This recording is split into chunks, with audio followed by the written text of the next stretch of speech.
and you are very welcome. This is The Beautiful Truth with Fintan Dunne. Thanks very much for joining me, folks. Great to be here with you and with our special guest, David Kinsella. And David, you're very welcome. Perhaps you just introduce yourself to people. Hi, Fintan, and thanks a lot for having me on. I'd like to give my full condolences again to the passing of Cathy, and I had a great time for Cathy myself, and she was a wonderful campaigner, I have to say, and I was shocked and really taken back by her sudden death, I have to say, Yeah. I am from St. Patrick's Mother and Baby Home. I was an infant there from 1958 to 1962. Yes. I do have my medical records, and a lot of the records do show medical evidence of that I was neglected quite a lot in there, and I went through a sort of a delayed adoption because of malnourishment and so forth. Yes. So I've since been a staunch campaigner, over 12 or 15 years now, sometimes alone at the dial area, and sometimes with people, and sometimes not, Just bring us up to date on what you were doing on the 4th of July and the protest you held there and what that was about. Thankfully, we had a great turnout for that particular protest, Mm-hmm. And it was more so an integrated protest, involving mother and baby home survivors. Any survivors from all the homes were more so welcome to attend, and I know there's a lot of survivors out there that are ill and frail and can't attend, and that's understandable. But the integrated protest we had in conjunction with Risen, William Gordy, overall, at the dial, when we got as far as the dial, it counted about 26 people. But we started off at Christchurch, Christchurch Cathedral there, and that was to post in a letter for the Protestant Archbishop on behalf of Derek Leinster and the Bethany Home. So that's where we started, and we marched down Dane Street, down towards Dial Airden, where we didn't handed in letters. The Minister Zappone, the Minister for Education, which was on behalf of William Gordy, was there as well. He handed in that letter, and the Minister for Justice Flanagan, Yes. And we survivors we're quite we're aging, I'm touching 60 now this year, and I suffer with high blood pressure. I've been on high blood pressure tablets now this past 6 or 7 years, and I had a mild stroke many years ago when I was first diagnosed by having high blood pressure, Yes. So I try and avoid stress at all possible times, and I'll talk about stress factors later on. But as regards to protest on the 4th of July, we handed in a letter to the phone, which I'll be delighted to read out. I think you should, because it covers some of the. I'll let you just outline the failures of Zappone. Well, so maybe you would read that letter that you handed in to Zappone on that day, David, please. Yes, certainly, Fintan. Dear Minister Zappone and Department, I am writing to inform you, Minister, that at present here today, the 4th of July 2018, which is Independence Day in USA, and one of the plights for justice and for banished babies sold to hundreds of adopted persons in the USA. Today we give banished babies voice and spirit, that they are never forgotten. Below also are more of the many reasons why mother and baby home survivors are protesting today, the 4th of July. Mm-hmm. The actual delay of recommended redress, as in the second interim report by Judge Yvonne Murphy. Mm-hmm. The right for justice and independence for banished babies. Mm-hmm. What is happening with the June babies? Mm-hmm. Survivors want our full and medical records and non-redacted records. Absolutely. What is the progress on inquiry into illegal adoption? Mm-hmm. That has been also highlighted within the Irish Examiner on various occasions, as with many other great articles from the Irish Examiner. We also need our health and well-being needs. Survivors want a starting process now with redress commencing now with the elder survivors, the sick and the frail survivors, and continue for 218 for all survivors, of mother and baby homes. Redress health and wellbeing needs should be completed by the 4th of July, Independence Day 2019. Absolutely.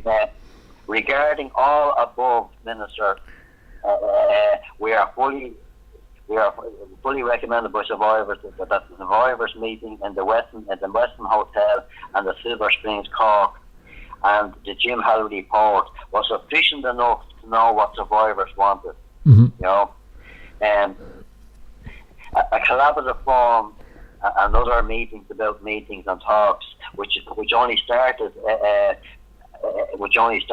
now, and we haven't even had an actual formal meeting as yet, which is going to drag things into the summer of 2019, well beyond Judge Yvonne Murphy's final conclusion date of the investigation at the mother and baby homes, which is the 15th of February 2019, yes, which has already been delayed by a year. And you, Minister Zappone, are now delaying that by another year to having collaborative forums and so forth, where you may want to run to your cabinet and say, I have something else in mind. That something else in mind is that you have a collaborative forum underneath your belt and you want to give survivors soup and bread. Survivors want the full menu. Thank you. Please reply as soon as possible. David Kinsella. Absolutely. There's a lot of issues that you've covered in there, but one of the most important there towards the end, David, when you're talking about the forum that's been set up, taking us into the summer and beyond the release of the report. This to me seems to be one of the key reasons for this forum, is that when the Commission report is published, the government will say, we're looking into all of this and we're not actually going to say what we're doing right now. And then by the time they finally get around to it, they hope the heat will have gone out of everything. Exactly, Fintan. Sadly, a lot more survivors will have passed away, such as the recent loss of Kathy, like Victor Stevens and many, Helen Donegan, many young survivors, A yes, gentleman that used to call to me here from St. Patrick's every Friday evening. He was only 60, Tony Whelan, a lovely person, an adoptee from St. Patrick's, and he passed away suddenly there before Christmas gone, yeah. So these delaying tactics that we're seeing from them, as you also point out in the letter, another great point, that anything they needed to know about what survivors are looking for, they knew from the meeting in the Westbury, in the Western Hotel, I should say, and they knew then in detail what the needs were, and instead of actually starting to address those needs, they then do this round the house thing to slow it all down, where they set this forum up. People on the forum who come from, say, they're relatives of a person who had an infant in Tuam, perhaps, you know what I mean? They have very little in common with a mother who was in a mother and baby home in Dublin. And they've very little in common with, say, an adopted person from the south of Dublin who found out they were adopted when they were 24. None of those people have an awful lot in common with each other. How the hell is a forum which contains them all supposed to achieve anything when each of them have very separate and different needs? It seems to me just crazy. Exactly, Fintan. Even regardless of who was on the panel, and there's one particular person I'll mention in a few moments that shouldn't be on that panel whatsoever, in any way or form, which I'll mention in a moment. But regardless of who was on that panel, it is just a total delay tactic, and survivors of mother and baby homes, and Madden survivors and industrial school survivors, we all have a short target of life because of the early life stress factors we were under as children. There's a world-renowned theorist. He's also a former addict himself, a gentleman called Dr. Gabriel Mate. And if any survivor out there, industrial school survivor or Madeline, want to grab one of his books or look him up on YouTube, one particular book in the realm of Hungry Ghost addiction, it's the stuff in that, it mentions orphans, like, it mentions adoptees, like, we do meet with an early life capacity, and through early adverse childhood experience, which is early childhood trauma, like, particularly industrial schools, mother and baby homes, children that were in Madlands, like, and Wendy Jacobs, I mentioned, her research paper, The Consequences of Separating Mother and Child, 142 suicides over 147 in St Kilda alone over the 10-year period. It's shocking, like, Yes. immensely shocking, like, So there isn't really time, time is of the essence. The time is not there. And sadly, Fintan, even if survivors were given money before, redress money this Christmas, sadly, some survivors wouldn't have time to spend it with their lifespan. Well, that's sad. It's beyond sad, because there was an obligation on them to do it right after all the messing and the delays, 2 years of delay to do it right. But another point, and I'm just still coming back to your excellent letter, you raised the issue of what's progress on the inquiry into illegal adoptions. Well, there's very interesting articles published stating that a big investigation into the whole sort of record set will be just too big a task. Too big a task. Whenever they start talking about too big a task, they never want to do it. The stuff about illegal adoptions was allowed to come out later, but investigation into those kinds of records was excluded from Judge Murphy's investigations. She's not looking into adoption agencies. She's not investigating them. And what they've done is they've hived that off as a separate issue. And now they release a small sample to sort of soften everybody up to the idea, and then they'll quietly backpedal away so that we'll never get proper investigations into the adoption agencies, into what went on there. It's a sham. The international agencies, the UN and in the EU human rights bodies, they've all called this a charade that's going on with all of these investigations. And then you asked what is happening with the Tuam babies. On Monday, Zappone is going to be down in Tuam, and she doesn't want the media to attend her meeting with locals and with interested parties. I've spoken to some survivors recently, even up as far as this evening on the phone, and some are shocked with that, that the media is being blocked out of that, Well, it wouldn't be the first time. I do remember that when James Riley announced the Commission of Investigation, he did it in a room with the media on his own, with the survivor community in a separate room. And then after he'd done the main launch with the media, he then came into the survivor community and did a second launch for them. So he wouldn't even let the survivors and the media be in the one room with each other in case they might talk to each other, you see, and in case the media mightn't get the spin right. Well, I mentioned that Jim Halley report, which is a good sufficient report from the voice of survivors, and the voice of every survivor that was there in both the Silver Springs and the Western Cork. It's a good report, I have to say, that Jim Halley did, Yes. And it's true to the nail, and that's all that's been looked at. And also, in addition to that, and I said it in the Western Hotel myself, I stood up on the floor before we were broke up into the rooms, and I said, Minister Zappone, you need to put a light on back in survivors' hearts. And besides being here today, all you or your colleagues in the department have to do is lift the phone, and at that time there was 500 survivors or more had gone to the commission. Now there's probably about 800 or 900 or maybe 1,000 or more, and lift the phone and ask Judge Yvonne Murphy for her transcripts. That's all the evidence you need from the voice of survivors, Yes. We are not allowed to have our transcripts from Judge Yvonne Murphy, and I am not going to regurgitate and go through being re-traumatized again, after already giving it my substantial case absolutely to the Commission of Investigation. It's pure it's pure negligence, because it's actually you should be acting in a way to try and minimize the degree to which you re-traumatize people.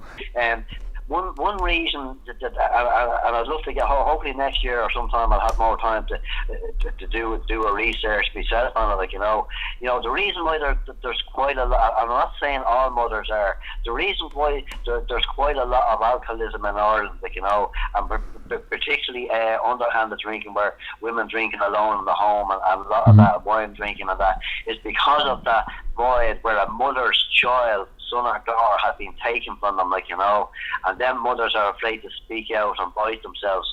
Many mothers who haven't even come forward as yet, like, and that's why there's that mothers are certainly more so entitled to redress health and well-being needs, just as so are the infants, the sons and daughters, absolutely, that were taken from them in them homes, like, Yeah, because we have to remember that the individual response varies a great deal, and an infant can be as traumatized as an adult, depending on their mental characteristics and makeup, etc. So that you can't say, one group is more traumatized than the other, because individual cases are appalling in every instance. But just coming to the question of Halley and the reports that were produced, while Halley did a professional job of gathering the information, or his staff did, and that was good, the problem was that when we got into the panel, which I joined at the invitation of the minister, on the basis that it was going to be a sort of consensual process where we moved forward in agreement, he turned from a facilitator into a dictator once he was in the department. And I can understand that, because, let's face it, at the end of the day, the institution that pays Mr. Halley's wages is the department. And so that's the bottom line here. And so this whole forum exercise seems to be a very expensive way of avoiding the truth which was produced in Halley's reports, as you say. Yes. Also, a HSE intelligence report went into the government in 2012, like, that indicates everything regarding mother and baby homes, and also an interdepartmental report in 2014 that went in as well, which says a lot as well, the evidence base of what went on in such homes, like, And in fact, the government misled everybody, including the world's media, because they pretended they never knew anything about Tuam when they knew all along they had that 2012 report. So it's been lies from the very beginning. But, it'd be bad enough if we're just fighting the government. But unfortunately, you're also having to fight someone who is a member of the forum and who is attacking people. I know that he's also made disparaging comments which have been refuted by Sheila O'Byrne. Just explain to me what has gone on and what has been said about you online by Paul Redmond, a member of the forum. Okay. And as you know, earlier on I mentioned the stress factors that survivors go under, like, yes. And the early life prospects that we can have, not all of it. Some of us, please God, hopefully will live to be 80, 90 or 100, but sadly a lot of us die at a young age, and we carry an awful lot of stress factors throughout. And this is the last type of bullshit I suppose I need in my life, is coming from a member, a person that calls him Paul J. Redmond, Coalition of Mother and Baby Homes, and I've managed to retain a recent article that he put up on public Facebook, and it says here he was referring back to a question by a lady called Alice. I don't know who she is, but Redmond's reply was, "They're not dangerous; they're just a nuisance. Thankfully, most journalists also ignore them. Just Google their names and see what comes up. Court case after court case after court case, and multiple convictions for the three of them. It says it all, really. I never in my life, Fintan, appeared in court on a charge or a conviction whatsoever.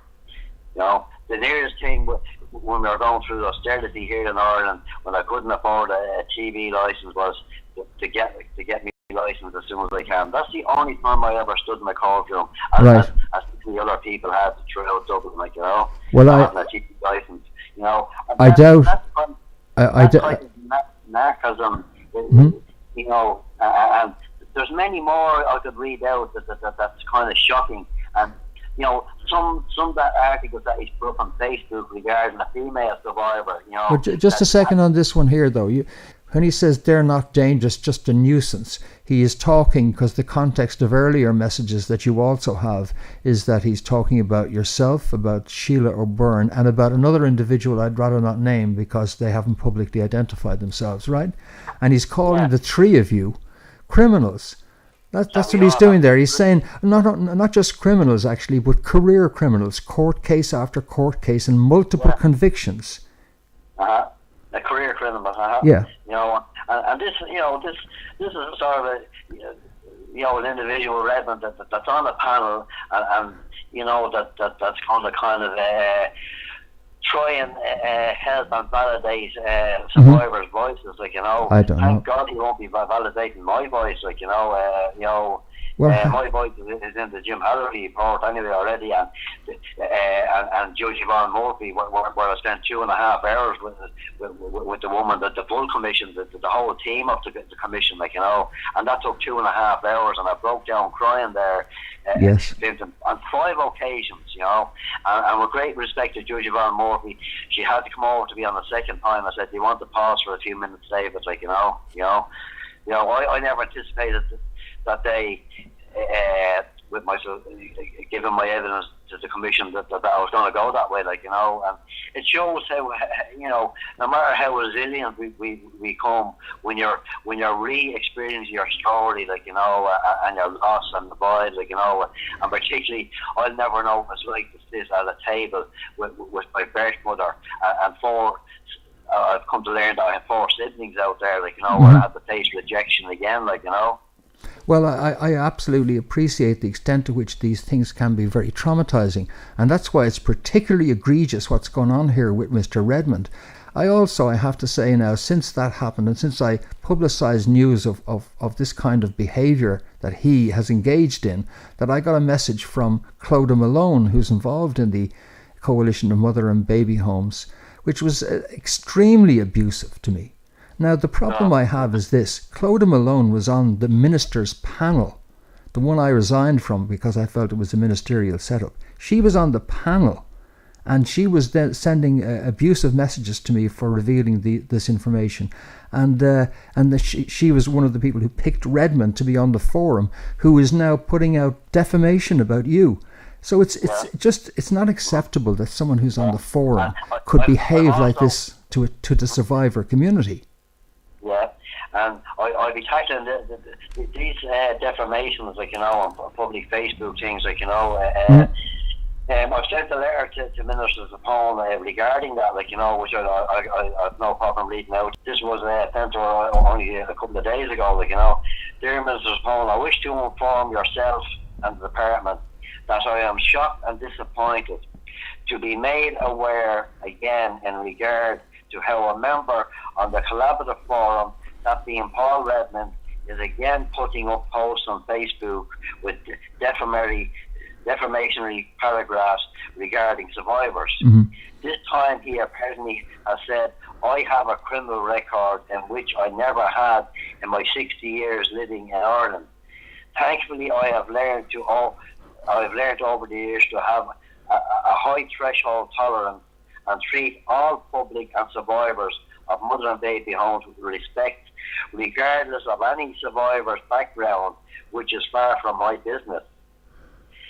Also, while I have fully educated myself in the past 10 years to an honours degree level, and I currently work as a full-time volunteer counsellor, I do have the common sense to see and say that Paul Redmond being on your formulated collaborative form is unfit. Mm-hmm. Paul Redmond should be made aware of his abusive behaviour towards survivors and removed from the collaborative form sooner the better. Yours sincerely, David Kinsella. Sooner the better indeed, because you have to have judgment, and I think that he has demonstrated appalling judgment to attack members of the survivor community like this. For what? For perhaps he feels you're a rival or something because your United Survivors group is a different group than his group. I can only infer that as a reason. If that's the way he behaves for those kinds of reasons, he can't possibly remain in the forum. No, certainly not. No, the way he's treated, and even whether or not a survivor does have some sort of a background, like, yes. You don't go put someone's background up on a public Facebook, like, someone, someone that be in their 70s or late 70s, like, you don't do things like that, like, Mm-hmm. And again, I mentioned the stress factors that the survivors are under, like, Exactly, and these kind of things can be enough to cause someone to go into relapse, someone to have a very difficult couple of months or 3 months, maybe they might have difficulties for in the wake of traumatic confrontations, which like this. And only a few months ago, thank God, touch wood, like, we it was nearly touch and go, sadly, with Sheila when she was getting drastic defamation of the character up on Facebook and putting her stuff up on Facebook about a high profile court case going back years ago, like, and Sheila was an actual witness in that court case. She wasn't a criminal; she was a witness, and she never was a criminal. Like, Yeah, she was a victim. She was a victim in that. Yes, exactly. Yeah. She was the victim, a victim of crime. Yeah. And that woman was very near contemplating suicide. Like, very, very near it. Like, and thankfully she got the help. The required help that she needed, with her being distant down the Cork, like, Yeah, there's no room for this kind of behaviour in this in this issue, and unfortunately, I've been aware of this and similar behaviour from too many people who seem to have the blessings of officialdom as well, and therefore feel they can engage in this kind of behaviour. You have more to be doing than having this kind of hassle in your life, David, and we'll just refocus on the battle ahead. Indeed, what? Well, the battle ahead, I suppose, this coming Thursday, which I think it's the 26th of July, this Thursday, like, and I'll certainly be airing my voice, like, what I'll air, like, that about this collapse of the form, like, that it's a time tactic delay, like, and survivors don't have time for a collapse of the form to run its course in any way or form, like, and particularly, but the man that led them is taking down off this panel, like, I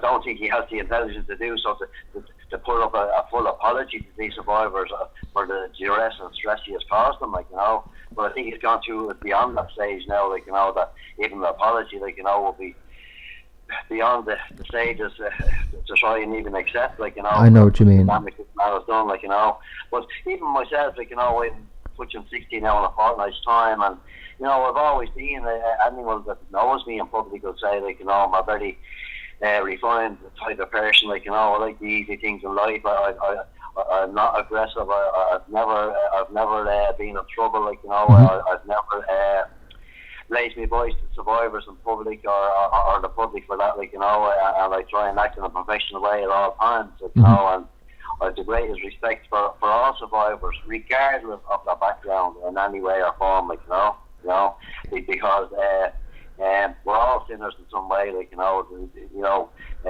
he who hasn't sinned cast the first stone, like, so to say, like, Yeah. Well, I look forward to meeting up with you at that protest on Thursday at Dáil Éireann.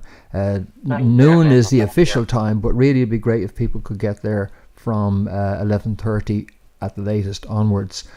The battle goes on, David. Thanks very much for joining us, and thanks for having me, Fintan. Thanks a lot. Yeah, and can I also say that I really do appreciate your kind words about Kathy at the very beginning of the interview, and I know that she inspired a lot of people, including me, and that the spirit which she represented is going to continue on in others like yourself, because Kathy was just one of many fighting this battle. You're another, and let's keep up the good work, David. Thanks a lot, Fintan. Thank you. Thank you too. And you can find the United Survivors group on Facebook. Thanks again to David for joining us today. We will be covering issues of importance over the next 6 months as Ireland's issues of mother and baby homes come to a head, and also we'll be speaking to authentic voices of the survivor community to get your views out. If you have any information you feel the public should know or you'd like to make us aware of, then keep an eye on the Voice of First Mothers page on Facebook, where you'll get the latest developments and also links to future audio presentations. Or you can email me direct, Fintan, Fintan, at fintandunne.com. Okay, that's it for this edition. I'll be back with more very soon, and I hope you can join me for that. But in the meantime, this has been Fintan Dunne reporting. See you soon.